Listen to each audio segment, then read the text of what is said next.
Olá, pessoal. Vamos começar a estudar o processo de industrialização no Brasil.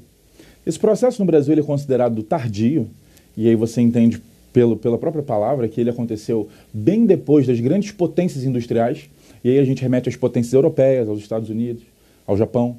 Então, esse grupo de países de industrialização tardia, que são esses países emergentes, a exemplo do Brasil, da Argentina, a exemplo do México, da África do Sul, esses países, eles por muito tempo tiveram uma característica em comum. Eles tinham forte dependência da economia primária, e o Brasil não era diferente. Então, antes de você entender a industrialização brasileira e ficar pensando assim, por que o Brasil demorou tanto para industrializar? O Brasil não tinha capacidade? Entenda que não é só isso. O Brasil tinha deficiências? Óbvio que sim. A gente não tinha uma mão de obra tão preparada para a indústria, a gente não tinha uma estrutura tão boa para escoar a produção. Nós tínhamos nossos problemas, mas entenda que o Brasil ele também tinha suas forças. E talvez essas forças fossem suficientes por um momento. E do que eu estou falando? Eu estou falando da nossa economia agroexportadora. Pessoal, até 1930, isso é bastante curto quando a gente pensa em história, até 1930, o Brasil ele era um país agroexportador. A nossa preocupação era agricultura, produtos primários, e aí a gente coloca a mineração no meio desse bolo, mas produtos primários, principalmente agrícolas, principalmente o nosso café, e a ideia era pegar esse produto e vender para o mercado externo. E isso deu muito dinheiro para o Brasil, muito dinheiro. Então essa economia agroexportadora, ela foi a base do que viria a ser a industrialização. Por quê? Porque veio dessa economia do café boa parte do dinheiro que financiou a indústria, boa parte da atividade bancária que circundava já as cidades com a indústria vieram da época do café, boa parte da rede de trens que o Brasil utilizava, que seriam importantes posteriormente, vieram da época do café, a ideia dos portos, a atração de imigrantes europeus que já vieram para cá trabalhar na terra, mas já tinham habitado em lugares com indústrias, que era o caso principalmente dos italianos, que eles conheciam a indústria não era algo tão novo para eles, e aí eles acabavam assumindo uma função de mão de obra especializada naquele momento. Então entenda, o Brasil ele por muito tempo teve a sua economia ligada à agricultura, e a base que a agricultura criou no Brasil foi fundamental para o surgimento da nossa industrialização efetiva. Então a primeira coisa que eu falo para você, não tente dissociar totalmente, sabe? Ou você é agrícola ou você é industrial. Não é isso. Você acabou de ver que a agricultura, ela ajudou muito no processo de industrialização, principalmente na oferta de capital, tá? Na criação daquele empresariado agrícola brasileiro que também financiou e foi dono de parte das indústrias. Então isso é bastante importante. Então aí você me pergunta, então entendi, Hans, então o Brasil ele era agricultor, o Brasil ele era minerador, e aí ele vendia isso para o mercado externo e depois ele industrializou. Não foi totalmente assim. Por quê? Porque o Brasil já vinha, desde o século XIX, mostrando que ele estava bastante afim de industrializar, mostrando que ele estava chegando perto de algumas coisas, mostrando que ele estava evoluindo. E aí a gente sempre chama esses períodos de surtos industriais. Qual é a ideia de ser um surto industrial? É a ideia de ter um surgimento, um ápice e um declínio. É como se fosse uma atividade em surto, ou seja, aparece, faz alguma coisa, mostra ali um efeito, leva a um otimismo e depois entra em queda. E o Brasil, no século XIX, ele convivia com isso. Então, várias vezes nós tivemos grandes períodos, e você vai estudar isso muito melhor na história, mas você vai ver a Era Mauá, um período de importante crescimento industrial brasileiro, que, na verdade, não virou a nossa industrialização efetiva, ele não resolveu o nosso problema, ele não mudou o perfil brasileiro, ele apenas funcionava, teve um ápice e caiu. Aí você fala assim, entendi, então a nossa indústria, ela tentou surgir, mas ela não conseguiu. Sim. Eles falam, então o Brasil chegou um momento que ele tinha nenhuma indústria. Não é tão assim. O Brasil ele conseguia ter indústrias mais simples. Ele tinha indústrias, por exemplo, das olarias, que faziam tijolos. O Brasil tinha indústria têxtil. O Brasil produzia derivados do açúcar. O Brasil fazia lá a sua cachaça. Então o Brasil ele tinha alguns tipos de indústria, mas ele não conseguia ter uma industrialização efetiva, grande, tornar o Brasil um país industrializado, um real produtor industrial. Ele tinha apenas focos de indústria. E aí você fala, e o que fez então, no meio dessa confusão de eu tenho uma grande vocação agrícola e eu tive algumas tentativas de indústria, o que fez o Brasil industrializar de verdade? É isso que eu quero saber, Hansen, me fala. Vamos lá. O Brasil ele era agroexportador, isso você já sabe. Então, o Brasil ele estava muito suscetível a crises internacionais. Te dar um exemplo. Nós vendíamos café para a Europa e comprávamos produtos industrializados da Europa. Quando a Europa entra em Primeira Guerra Mundial, o que acontece com a venda do café? Cai muito. E o que acontece com a venda de produtos industrializados que vêm da Europa para o Brasil? Cai muito. Para você ter uma ideia, imagina que nós estivéssemos comprando uma indústria, tecidos de uma fábrica na Inglaterra. Durante a guerra, muitas fábricas usavam a sua produção na produção de fardas, na confecção de coisas para a guerra ou de recuperação de material para as pessoas que estavam em problemas derivados da guerra. E aí o ritmo de produção para a venda, e aí no caso entra o grupo do Brasil, essas pessoas que compravam, esses países que compravam esses produtos europeus, eles ficavam sem produtos para comprar. Então olha a situação brasileira. Eu produzo meu café esperando vender. O mundo entra em guerra e o que acontece? Eu vou lá e não consigo vender. Eu também quero comprar produto dele e não consigo comprar. Eu preciso achar uma saída para isso. E aí o que o Brasil faz? O Brasil começa a namorar a ideia de implantar o modelo que a gente vai chamar de substituição de importações. Presta atenção, olha o nome que ele diz, substituição de importações. A ideia do Brasil é parar de importar tantos produtos industrializados, ou seja, eu não quero mais depender da Europa, não quero mais depender dos Estados Unidos. Eu quero fazer o quê? Eu quero fazer o meu produto, vender no meu mercado, e aí sim eu passo a ser menos suscetível a crises internacionais. Vamos supor que a Europa entre novamente em uma guerra, e olha como isso faz sentido, lembrando que isso aqui é a década de 30 e a Segunda Guerra Mundial começa em 39. Olha o Brasil, se eu começar a produzir no meu país e vender no meu mercado, eu estou menos suscetível a novos períodos de guerra, a novas crises, como foi a de 29. Então o que o Brasil começa a fazer no governo Getúlio Vargas? Ele começa o que a gente chamou de modelo de substituição de importações. O Brasil passa a criar as suas fábricas para vender no mercado nacional. Esse modelo aqui, ele tem como grande foco a venda no mercado interno. Isso é bastante importante para você entender qual foi o modelo brasileiro. Mas como toda industrialização efetiva, ela não surge só com a ideia. Ela precisa de uma etapa anterior chamada indústria de base, e foi isso que Getúlio Vargas fez, e é isso que a gente vai ver no próximo vídeo.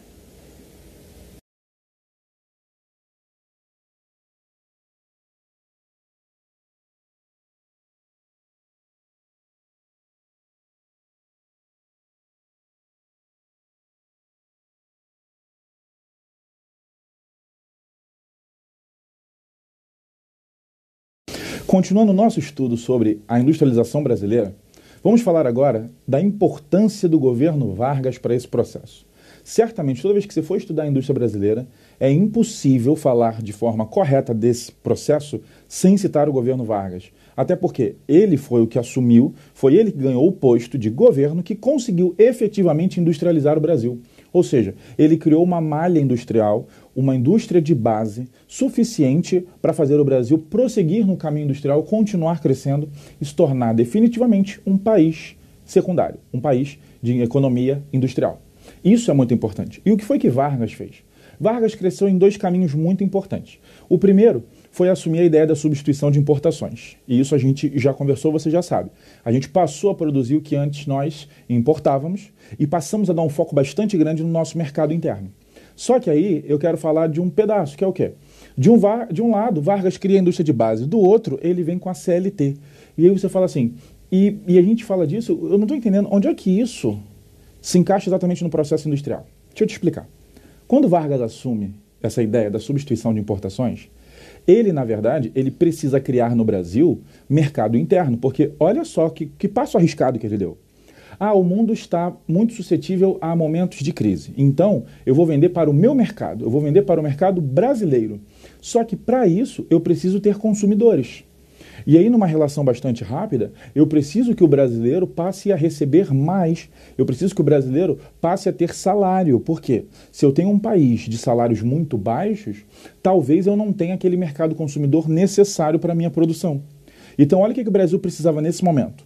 Ao mesmo tempo que ele tinha que crescer industrialmente, ele tinha que garantir uma camada consumidora. Ele tinha que garantir uma população com dinheiro para comprar os produtos da indústria. Então, foi isso que fez Vargas conseguir efetivamente chegar a esse momento.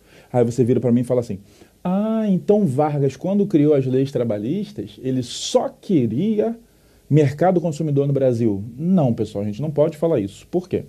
Porque era um momento em que a mão de obra era extremamente explorada. Extremamente explorada. E aí é muito difícil hoje você olhar para a história e apontar e falar assim, ele só fez por isso. Não tem como a gente afirmar isso. Você também pode pensar que Vargas fez isso porque a população precisava. A população precisava desses direitos, a população estava trabalhando horas exaustivas, pessoas estavam morrendo, o salário era muito baixo, a condição de vida era péssima. Então, olha só, talvez fosse uma reforma necessária no Brasil. A gente precisa mudar Então talvez seja um momento em que Vargas fez realmente uma medida para ajudar a população. E você certamente já viu em alguma aula de história que Getúlio Vargas é conhecido como um presidente populista. Então esse cunho social da política de Vargas trouxe a população para o lado dele, o que deu muita força política para Vargas. E quando você for estudar esse período na história, você vai ver como essa força da massa ajuda Vargas a perdurar, principalmente na década de 50, quando ele volta para o poder. Então você vai entender que essas medidas das leis trabalhistas, elas foram duplamente importantes. Primeiro, porque elas criaram uma mão de obra assalariada, com um salário maior, com mais direitos, com maior capacidade de consumo, isso é verdade. E outra, ela atendeu uma demanda enorme do Brasil, que precisava melhorar a condição de vida do trabalhador. Então a gente tem esse impasse, e esse primeiro grande momento, que foi da criação das leis trabalhistas, ele é parte fundamental do processo industrial brasileiro, porque ele dá início também a boa parte do nosso mercado consumidor interno, que era um dos focos. E aí você fala, entendi, então a partir desse momento o brasileiro passou a ter os direitos. Vai com calma. Por quê? Porque não era o brasileiro, era o brasileiro urbano. Aí você, calma aí, o brasileiro rural não tinha esses direitos? Não tinha esses direitos. Quando Getúlio Vargas cria as leis trabalhistas, ele faz isso somente no meio urbano. Aí você, por que Vargas deixou a população rural excluída? Algumas razões, a gente pode apontar como principais. O meio rural ele precisa de medidas muito particulares. Eu não posso aplicar a mesma ideia no rural e no urbano. São realidades diferentes. Então eu preciso fazer o quê? Eu preciso criar um conjunto de leis mais apropriadas ao meio rural e outra mais apropriada ao meio urbano. Vargas criou esse modelo urbano e ele não mexeu no meio rural por algumas razões. A primeira de todas é a seguinte, você lembra que eu expliquei que boa parte do capital que financiava a industrialização brasileira vinha do campo? Agora pensa você, eu tenho uma dependência forte dos meus empresários do campo, dos meus donos de terra. Eu preciso muito da ajuda deles na infraestrutura e no dinheiro. Você acha realmente que o governo vai afetar a estrutura de trabalho dele? Você acha realmente que o governo vai atrapalhar a produção dele, que já estava encaminhada com aquele ritmo normal? Não. Inclusive, autores da época falavam o seguinte, Vargas fez muito bem em deixar a lei trabalhista somente na cidade e não mexer, olha isso, e não mexer com a estrutura divina do campo. O campo era tão importante que nada poderia mexer no campo, porque a gente precisava muito dele. Uma coisa que não é muito citada é que até 1960, o principal produto de exportação brasileiro não era nenhum da indústria ainda. A indústria estava crescendo muito, mas ela ainda não estava no topo. Ainda era o café. Então, entenda, enquanto a indústria cresce, a agricultura ela não acabou. A agricultura continua muito forte. Entenda isso. Então, o Vargas fez o quê? Criou esse mercado? Sim, urbano. O meio rural continuou. E assim Vargas acabou agradando tanto a camada mais pobre da população urbana, quanto os donos de terra. É por isso que muitas vezes ele é chamado de pai dos pobres, aquele que ajudou a criar as leis trabalhistas no meio urbano, que foi um governo populista, mas muitos autores também chamam Vargas de mãe dos ricos, porque ele não alterou a estrutura do campo. Ou seja, aquele empresário agrícola, ele continuou no seu esquema de produção e de exploração da sua mão de obra.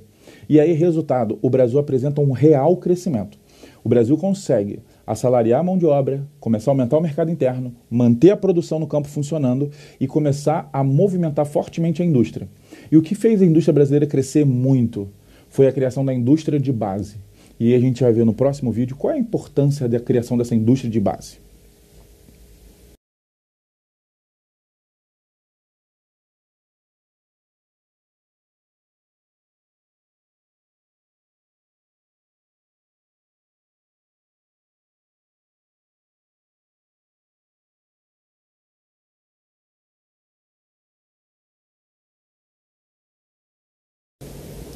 Olá, pessoal. Continuando a nossa ideia da industrialização ainda focada no período do governo Vargas, a gente tem nele o grande criador da indústria de base nacional. E antes da gente começar a falar da indústria de base brasileira, eu preciso que você entenda exatamente o que é a indústria de base. O nome ele é bastante intuitivo. Qual é a ideia dessa indústria servir de base? É aquela indústria que proporciona todos os insumos, ou seja, tudo aquilo que a outra indústria precisa para funcionar. Então, eu vou te dar um exemplo.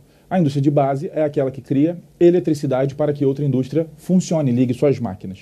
A indústria de base é aquela que cria combustível para fazer máquinas moverem, para distribuir produtos. A indústria de base é aquela que cria, por exemplo, matéria-prima, que vai fazer com que outra indústria fabrique. Então, essa indústria de base, ela realmente é aquela indústria que precisa existir para que outras indústrias funcionem. E se você reparar, as grandes potências industriais Se você olhar qual foi o perfil de crescimento industrial chinês, se você olhar qual foi o perfil de crescimento industrial americano, o que você vai perceber nos dois? Um forte foco em indústria de base, porque essa indústria de base é o que permite eu crescer, tá? Então o Brasil, antes de crescer, ele precisava de quê? Dessa tal base, dessa tal indústria que proporcionasse toda a estrutura necessária para que outras indústrias surgissem no Brasil. E aí vem Vargas e consegue criar de forma bastante inteligente empresas chaves. E essas empresas chaves, elas fizeram do Brasil uma grande potência industrial ao longo do século XX. Tá? O Brasil cresceu bastante. É óbvio que a gente ainda não está na vanguarda da indústria, é óbvio que a gente não está na potência, mas o Brasil cada vez mais ele se destaca em setores pontuais. E aí a gente fala sempre da indústria naval brasileira, que é muito boa, a gente sempre fala da perfuração submarina, que o Brasil ele é líder mundial, a gente sempre fala da indústria de aviação brasileira, que é um grande destaque. Então a gente às vezes não percebe, a gente olha como um todo e acha que o Brasil está muito atrás. Óbvio que ele está muito atrás das grandes potências ainda em alguns setores, mas o Brasil cada vez mais desponta em outros. E é importante você saber que essas indústrias criadas por Vargas, até hoje, criam infraestrutura, criam condições para que outras indústrias funcionem. Então você entende qual é a importância desse projeto naquele momento.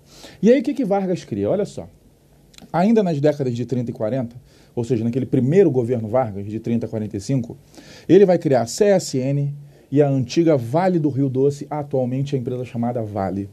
Quando ele cria a CSN, que quer dizer Companhia Siderúrgica Nacional, em Volta Redonda, interior do estado do Rio de Janeiro, que Volta Redonda, por sinal, é chamada de cidade do aço, já que siderurgia, você deve saber isso, é aquele ramo da metalurgia que transforma o minério de ferro em aço, usando nitrogênio, carvão, mas é a indústria que transforma o minério de ferro em aço, e o aço é matéria fundamental para a atividade industrial. Então ele vai lá e cria a CSN em Volta Redonda, na nossa cidade do aço, e essa indústria, ela acaba criando matéria-prima para que outras indústrias possam crescer. E a Vale é uma grande mineradora. Você sabe que a Vale aparece como uma das grandes mineradoras do mundo. E Vargas foi no governo Vargas, na verdade, que essas duas indústrias surgiram. Então o Brasil ele aumentou muito a demanda dele por minério, né, e por aço, propriamente dito. E ele consegue, com essas duas indústrias, suprir boa parte dessa demanda. E aí, quando ele volta no segundo governo, aí ele cria empresas fundamentais para o crescimento brasileiro. Ele vai criar, já na década de 50, ali, de 51 a 53, a Eletrobras, responsável por produção de eletricidade. Então, a Eletrobras, ela é uma empresa hoje que ela é uma holding, ou seja, ela administra outras empresas, e ela administra uma sequência de imensas empresas brasileiras que produzem energia em todas as regiões do país. E essa energia, ela acabou não sendo só focada na indústria, mas ela é focada também na atividade residencial, comercial, ou seja, no próprio funcionamento do Brasil, essa indústria de base, ela vem ajudando. Eu não preciso nem falar de qual é a importância da Petrobras no Brasil. Quando Vargas cria a Petrobras, uma grande expectativa internacional girou em cima do Brasil. Por quê? Porque você tem total ideia de quão valiosa é uma indústria de petróleo. Você tem total ideia de como é importante ser dono, ou um dos donos, ou sócio, qualquer coisa, de uma grande empresa de petróleo. E quando Vargas vai criar a Petrobras, e isso não foi um processo do dia para a noite, essa indústria ela vem sendo elaborada, construída, conversada, discutida. Quando Vargas cria, ele cria a Petrobras nacional. Ela é do Estado, ela tem participação de capital privado, mas ela é nacional. Vargas não abre a Petrobras, por exemplo, para o grande investimento americano que queria chegar nessa época. Então, o que Vargas faz? Ele cria uma indústria nacional, ele cria uma indústria de base brasileira para ajudar no crescimento nacional, ou seja, ele mostra uma feição muito nacionalista da nossa indústria, o que começa a gerar incômodos em outros lugares, principalmente nos Estados Unidos, mas mostra que o Brasil ele quer realmente efetivar seu processo de industrialização, inclusive dando à Petrobras, até a década de 90, ali em 97, o monopólio da exploração do petróleo. Ou seja, eu criei a empresa que vai explorar o petróleo do Brasil. E essa empresa ela é nacional, ela é do Brasil. Então eu começo a circundar todas as necessidades das indústrias, começo a suprir essas necessidades, e eu também crio um importante banco chamado BNDES. Na época do Vargas, ele era só BNDE. Tá? O S vem depois, vem no governo de JK, mas o BNDE era o Banco Nacional de Desenvolvimento Econômico. Olha a ideia, depois que ele ganhou o S de social, mas naquela época ele era o Banco Nacional de Desenvolvimento Econômico. Olha qual é a ideia dele. Eu vou dar matéria-prima, eu vou dar eletricidade, eu vou dar combustível. E eu vou dar para vocês uma grande empresa, um banco, responsável por financiar esse crescimento econômico. Até hoje, grandes obras brasileiras são financiadas pelo BNDES. Então, o que Vargas fez? Criou a base necessária para que outras indústrias surgissem. Isso aqui foi feito de forma efetiva e essas indústrias, até hoje, elas mantêm boa parte da produção brasileira e controlam boa parte da nossa produção de base, certo? Agora a gente vai ver o desenrolar pós-governo Vargas.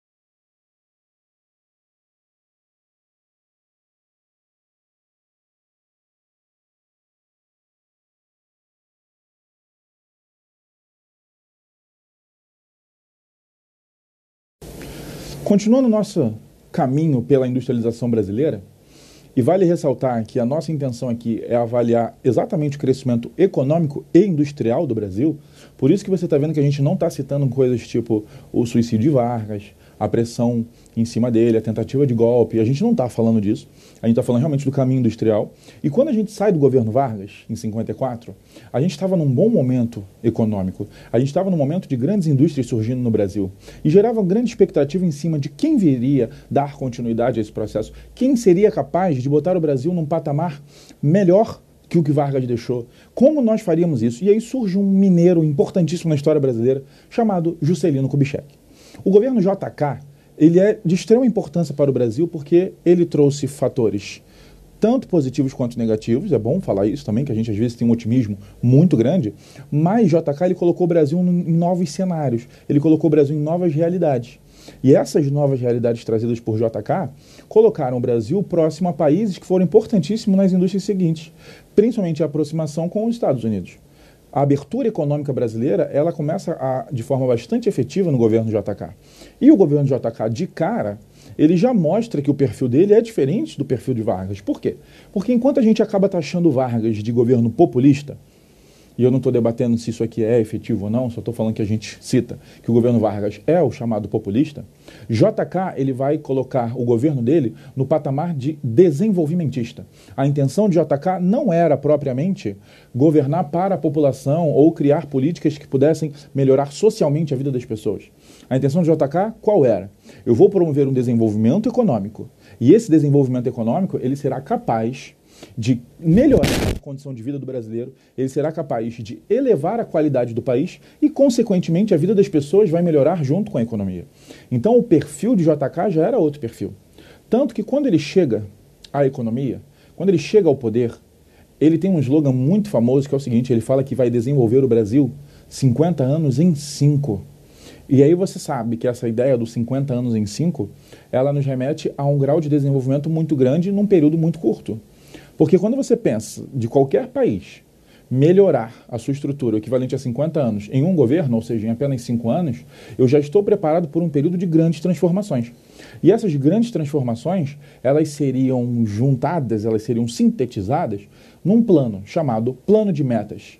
Esse plano de metas feito por JK, ele englobava 31 metas, incluindo aí o que a gente chamou de meta-síntese, que foi a construção de Brasília, para simbolizar esse novo período brasileiro, com uma nova capital localizada no meio do país. E a ideia qual era? Que esse plano de metas representasse um grande crescimento econômico e industrial para o Brasil e levasse o Brasil a uma expressão na economia que a gente chama de take-off. Eu botei aqui JK como período do take-off da economia brasileira. O que é esse take-off em inglês? Seria decolar. Então, qual é a ideia de decolar? A ideia é o seguinte, eu estou crescendo, certo? Eu estou mantendo, mas vai chegar um momento em que meu crescimento vai ser maior e que ele vai fazer uma decolagem. Então, a ideia do take-off na economia é quando você segue um padrão de crescimento e depois você tem um grande ápice, uma grande mudança. A ideia de JK era elevar o crescimento brasileiro em níveis reconhecidos, ou seja, fazer a nossa decolagem. Até hoje, essa referência com o decolar, ela é muito real. Uma grande revista de economia chamada The Economist, ela, quando foi falar do crescimento brasileiro, ela botou uma imagem do Cristo Redentor decolando. Então, essa ideia da economia decolar, ela não é nova e ela ainda é muito usada. Então, qual era a ideia de JK? Promover esse grande crescimento.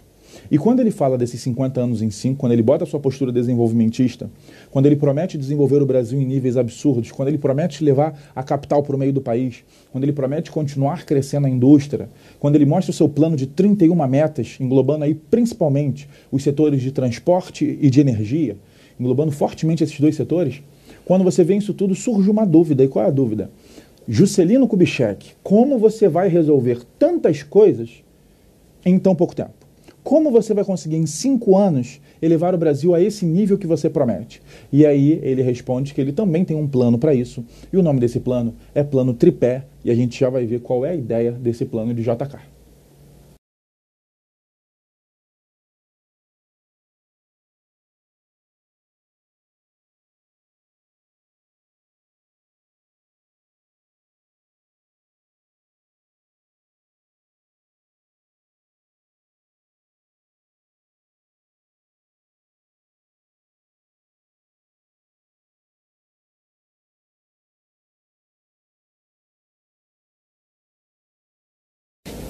Continuando nosso papo sobre a industrialização brasileira no período do governo JK, que vai de 56 a 60, é muito importante você entender a importância dessa década de 50, que ao mesmo tempo que ela contou com o final do governo Vargas, a criação de grandes indústrias de base, ela trouxe ainda as mudanças do governo JK, aquela grande promessa de evoluir 50 anos em 5 o Brasil. E aí que eu quero que você entenda, essa promessa tão, como eu vou dizer, ambiciosa, de evoluir tanto em tão pouco tempo, ela demandava muito investimento. Você quer ver, pessoal? Como é que eu faço, por exemplo, para uma obra ir mais rápida? Eu aumento o número de pessoas trabalhando. Eu coloco mais dinheiro. Eu compro mais material. Eu invisto mais. Quando o JK anuncia que vai fazer o Brasil evoluir 50 anos em 5, você já imaginou o seguinte: caramba, isso vai custar muito dinheiro para o Brasil. A gente vai ter que investir muito em projetos paralelos. Por quê? Porque se JK quer construir Brasília, ele tem pressa para construir Brasília. Se JK quer construir indústria de base, ele tem pressa para construir indústria de base. Se JK quer fazer um monte de coisa, ele precisa fazer uma série de investimentos em paralelo. E isso demandaria muito dinheiro. E aí uma preocupação surgiu. Que preocupação? Será que o Brasil tem dinheiro para isso? E aí o JK traz outro plano. Que outro plano é esse? E esse plano ele vai trazer várias implicações. É o chamado Plano Tripé. Qual a ideia do tripé do JK? Ele vai criar 3 grandes vertentes de investimento com 3 diferentes fontes de capital. Qual é a ideia? Sabe quando você tem que pagar uma conta muito cara e você não tem dinheiro para pagar essa conta? E se você viesse pedir a uma pessoa só para ela pagar essa conta para você, ela vai falar que não, que está muito cara. O que você faz? Você pede para mais de uma pessoa. Você dilui a conta. JK tinha um grande investimento pela frente, mas o que ele fez? Ele tornou esse investimento dividido em 3 partes. Uma parte ele deixou para o próprio Estado e as outras 2 partes para o capital privado. Só que um nacional e outro estrangeiro. E aí, não necessariamente privado estrangeiro, mas estatal estrangeiro, de outras fontes, mas ele abriu pela primeira vez o Brasil para o capital externo. Pela primeira vez no Brasil industrial, a economia externa chegou muito forte no país. Tá? A presença agrícola já tinha existido, mas na economia industrial isso era algo novo. E aí olha só como é que ficou estruturado. Olha para cá. Eu tenho esse plano tripé. 3 diferentes fontes de capital, 3 diferentes focos de investimento. Qual é a ideia do foco de investimento? Não haver disputa entre eles. Garantir que os 3 consigam crescer, cada um no seu setor. E assim ficou dividido. O Estado, o capital do Estado, ele seria designado à produção de infraestrutura. Por isso que nesse governo investimos muito em hidroelétricas. Por isso nesse governo investimos muito em transporte. E eu já citei para vocês que transporte e energia foram os 2 setores mais investidos por JK. Aí a criação de Furnas, aí a implantação do modelo rodoviário, que a gente já vai falar. Ele deixou para o capital estrangeiro a construção de bens de consumo duráveis. Qual é a parte muito importante dessa ideia do bem de consumo durável, pessoal? Eu quero que você entenda uma coisa. Quando eu trago uma indústria desse porte que JK trouxe, e a gente tem que destacar 3 grandes ramos. Quais são os 3 grandes ramos que JK trouxe? O maior deles, sem dúvida, o setor automobilístico. É o setor que mais tem referência com JK. Quando você for estudar para a sua prova, quando você estiver estudando a matéria, sempre vai ter uma relação entre JK e a indústria automobilística. Mas é importante você saber que ela não foi a única. Além do automobilismo, a gente também trouxe indústrias farmacêuticas para o Brasil, o que foi importantíssimo na produção de remédio, e aí você consegue imaginar isso de forma até intuitiva. E a gente também trouxe no período JK, o que vai ser muito importante na década seguinte, que foram indústrias de máquinas agrícolas. O Brasil estava crescendo, o Brasil estava urbanizando. Na década de 50, o Brasil se torna um país urbano. A população estava migrando fortemente para as cidades. Eu já tinha que começar a refletir, começar a pensar na garantia da produção agrícola. Então a JK também investiu, também trouxe indústrias de maquinário agrícola. E qual é a parte bastante interessante nisso? Não é só a indústria que o JK trouxe. Não foi só o dinheiro que essas empresas trouxeram. Elas trouxeram também avanços tecnológicos para o Brasil. Muitos desses produtos, o Brasil não saberia produzir sozinho naquele momento. Teria que pesquisar, teria que botar tempo, botar dinheiro, até conseguir chegar a esse patamar. Mas algumas indústrias já vieram para o Brasil trazendo novas tecnologias, o que foi interessantíssimo nesse ponto. Tá? É óbvio que isso não é totalmente perfeito. Por quê? Que ao mesmo tempo que eu melhorei minha relação lá fora, ao mesmo tempo que eu trouxe tecnologia, ao mesmo tempo que eu consegui coisas novas para o país, eu também coloquei o Brasil numa posição arriscada. Por quê? Porque quando eu começo a pegar dinheiro de fora, eu volto a ficar suscetível a crises internacionais. Lembra que a gente conversou sobre isso? Um problema no mundo acaba virando um problema meu. E esse dinheiro do JK, ele vai fazer parte da nossa terrível dívida externa, que a gente vai estudar no final do século XX até o século XXI. Então essa dívida externa terrível, o JK tem grande parcela aí, quando ele abre a economia para esse capital externo, ele começa a receber esses investimentos. Então também é bom a gente pontuar que foi muito bom naquele momento. O Brasil teve um dos maiores salários mínimos da história, tá? Ele aumentou realmente o poder de compra da população. É óbvio que isso não foi impune, isso também trouxe inflação naquele momento, mas o Brasil conseguiu elevar um patamar bom naquele momento, e a indústria chegar, principalmente a indústria estrangeira chegar nesse momento, também significou um avanço tecnológico. E a última parte do tripé, para você entender bem, olha aqui, é o capital privado nacional, é o empresariado brasileiro, que também participou disso aqui. É óbvio que esse aqui, pessoal, ele é o menor dos três. O privado nacional foi o que menos injetou dinheiro comparado ao que o Estado botou e ao que o capital estrangeiro botou. Mas ele foi muito importante por quê? Pelos bens de consumo não duráveis. Pessoal, investir em bens de consumo não duráveis é uma estratégia muito boa. Por quê? Porque embora os produtos tecnológicos eles agreguem mais valor, ou seja, eles são vendidos por um valor mais alto, a empresa de tecnologia ela acaba ganhando mais dinheiro, e principalmente depois da terceira revolução industrial, depois da década de 70, isso passa a ser uma verdade ainda maior. As indústrias tecnológicas ganham muito dinheiro. Mas o que é importante citar? As indústrias mais simples, as de consumo não duráveis, que são aquelas que você tem que comprar sempre, elas estão vendendo o tempo todo. Os seus artigos alimentícios, os seus produtos de higiene, a sua indústria têxtil. Essas indústrias mais simples, elas vendem o tempo inteiro. É só você reparar o quê? Quando eu penso, por exemplo, em automobilísticas, você não ouve falar em automobilísticas brasileiras. As que houveram, elas foram surtos, algumas melhores, outras nem tanto. As que se destacaram foram vendidas. Mas você não ouve falar no setor nacional automobilístico. Você vê, sim, empresas estrangeiras produzindo no Brasil, mas você não vê indústrias automobilísticas brasileiras. Agora, de consumo não durável, ou seja, de indústria simples, alimento, higiene, esse tipo de coisa, você vê vários destaques brasileiros. Inclusive no mundo, o Brasil chegando muito bem em certas indústrias. A indústria alimentícia brasileira ela é ótima. Isso por quê? Isso também teve a ver com esse período em que o privado nacional ele ficou muito focado nessas indústrias não duráveis. E aí o JK conseguiu criar aqui um plano bastante coerente, um plano bastante coeso, e aí ele conseguiu ter um grande crescimento econômico também nesse período. É por isso que a gente coloca a década de 50 como uma década chave da economia brasileira.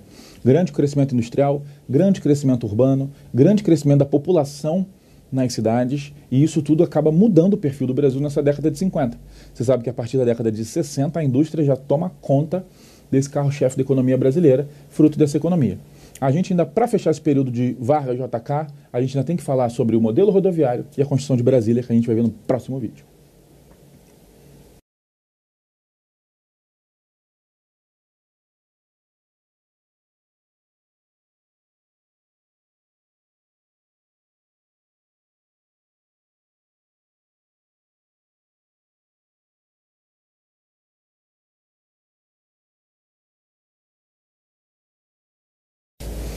Para a gente fechar esse primeiro momento da indústria brasileira, obviamente tem muito mais coisa, eu tenho que falar rapidinho da implantação do modelo rodoviário no Brasil e da construção de Brasília. Aí nesse momento você pode me perguntar assim, porra, mas a gente não está estudando indústria? Por que você está falando de Brasília e rodoviário? Será que a gente não deveria estudar isso em geografia dos transportes? Será que a gente não deveria estudar isso na aula de regionalização do Brasil? Sim, concordo com você. Só que aqui, qual é o nosso foco? O nosso foco é um pouco diferente. Eu quero que você entenda a relação desses dois processos do governo JK e as suas consequências na indústria. Essa é a parte interessante. Por quê? Vamos lá. Primeiro, a implantação do modelo rodoviário no Brasil, ela foi bastante criticada. Ela até hoje ela é muito, muito taxada como uma política errada, como uma política ruim. E eu quero te falar uma coisa. Você não pode taxar assim. A história, a geografia, o tempo, ele não é simples, tá? Ele não vem num caminho só. Existem vertentes, existem observações. Vamos lá. Para começar, hoje o modelo rodoviário, ele é bom para o Brasil? Ele é bom para a nossa indústria? Confesso que não. Confesso que, salvo em alguns lugares em que o relevo acidentado precisa desse transporte rodoviário, para as grandes extensões brasileiras, realmente ele não é o ideal e o Brasil ainda usa muito o rodoviário. Mas fala assim, então tá vendo? Sim, você quer saber por quê? Qual é a relação do rodoviário e da indústria? Para começar, o modelo rodoviário, ele tem uma capacidade de carga muito menor que o ferroviário e que o hidroviário. Logo, a gente consegue transportar menos por caminhão. Ou seja, se nós temos uma grande produção industrial, já está subentendido que teríamos que ter grandes infraestruturas de transporte. E como a gente adotou o rodoviarismo, a nossa capacidade de transporte ela é um pouco menor, ela é um pouco mais lenta e ela é mais cara. Então, isso realmente é um grande calo para o Brasil. O transporte, principalmente para escoar a produção industrial, e não só industrial, como agrícola também, mas a relação aqui a gente está falando com a indústria. Eu tenho uma indústria que tem grande produção, eu tenho uma indústria que tem potencial para crescimento, mas eu tenho uma trava nos transportes. Então, é muito importante se relacionar a isso. Mas o modelo rodoviarista no momento de JK, que além de outros fatores, como era um modelo rápido de implantar, o petróleo era muito mais barato naquela época, além disso tudo, que eu não estou falando exatamente aqui, ele foi importantíssimo para a nossa industrialização. Por quê? Por duas grandes razões. Primeira grande razão. O carro-chefe da indústria estrangeira no Brasil foi a indústria automobilística que veio no governo JK.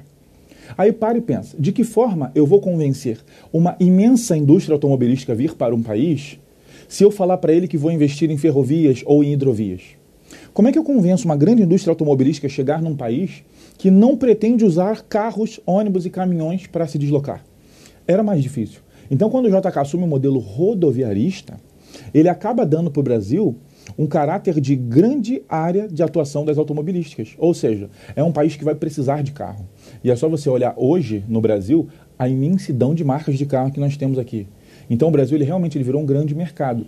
E isso, até hoje, atrai indústrias automobilísticas. Na época, foi uma das grandes razões da indústria automobilística vir com otimismo para o Brasil, vir disposta a investir. Então, isso foi importante. E a outra coisa bastante importante relacionada à indústria é que você não pode esquecer que o governo de JK começa em 56 e em 53 o Brasil criou a Petrobras. Ou seja, a Petrobras era uma empresa ainda pequena. Não pequena em relação às outras, mas era perto do que ela virou hoje, ela era uma empresa bastante pequena, ela estava no começo da sua trajetória.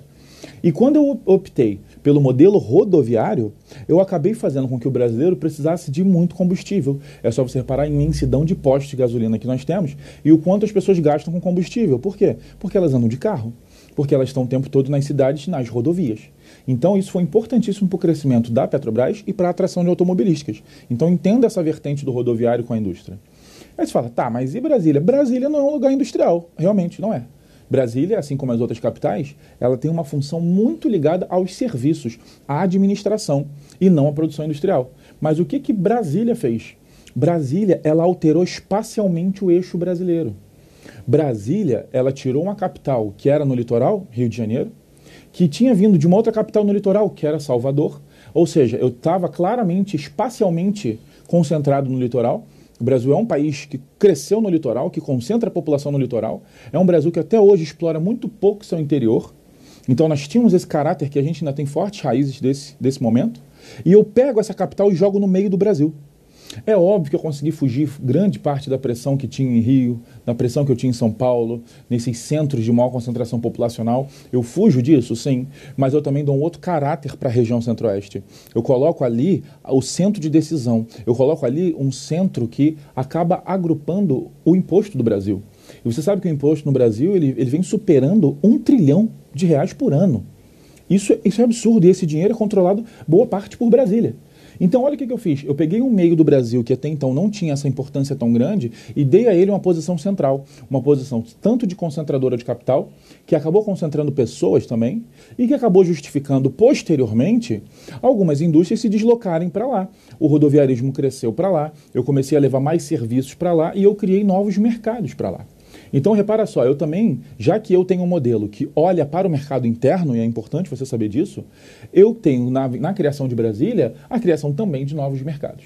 Então, esses fatos se relacionam e agora a gente fecha essa primeira parte da industrialização, falando desde o Surto até Vargas e JK. Logo, logo você vai ver nos próximos módulos o que veio da indústria brasileira a partir do governo militar.